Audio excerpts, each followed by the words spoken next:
This is wrestling at the sword. In this occurrence, the baddie intend to use a thrust to close the distance and get to wrestling. This video will only cover the 4 techniques that involves a throw. If the baddie does not commit enough into getting closer, we can counter thrust them. Like in this case, a counter thrust in opposition. This is the same as the first running through. Our arm is in front his body and our leg behind his. As in the second running through, our leg is in front and our arm behind. This is an armbar, the same principle as ikkyo/ikajo. Another possible interpretation using the principle of juji garomi. The last wrestling uses a kimura start and shiho nagi finish. Starting with the second wrestling at the sword, we will break the distance and he uses a countercut to get control of our blade in order to pass our point and get closer. Keeping the sword in our right hand, we control his point. In the same motion, we hook his hilt and overextend his arm. As he continue forward, we pass our arm in front of him and throw him over our leg. If you want to practice the throw, a backward yukami is enough. Remember to lift the right leg. Same start as before, but this time he comes with his left leg in front. We start as before, by controlling his thrust with our quillons with the sword in our right hand. We grab him around his back and we insert our hips to throw him over.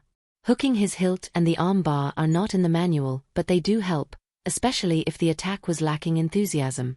To practice the throw, a simple forward yukami is enough. Same start as before, but we are doing an armbar by locking the wrist and rotating the elbow. Go. How the elbow is rotated depends on the height of the baddie's arms. As before, by controlling his thrust with our quillons with the sword in our right hand and hooking with our hilt around his wrist. We grab him at his right elbow, whilst it's still high, and rotate the elbow. At the same time we rotate his hands with our hilt to take off the slack of the armbar. In some cases, the opening thrust is too low. In that case, we rotate his elbow with our forearm, making sure we catch it from below and that we have a solid hook with our quillons.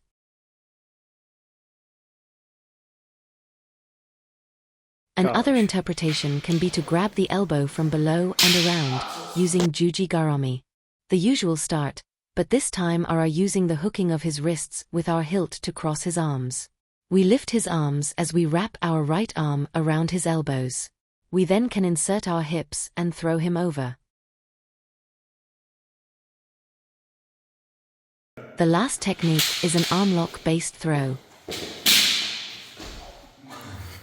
Shockingly enough, same start as usual. This time we invert our right hand, thread it through his arms to grab our left wrist, locking his arm. We lift this lock, rotate it and go forward to throw him, with the lock still established, on the side over our right hips. The hips throw is more there to make sure that yukami is difficult rather than a throw per se.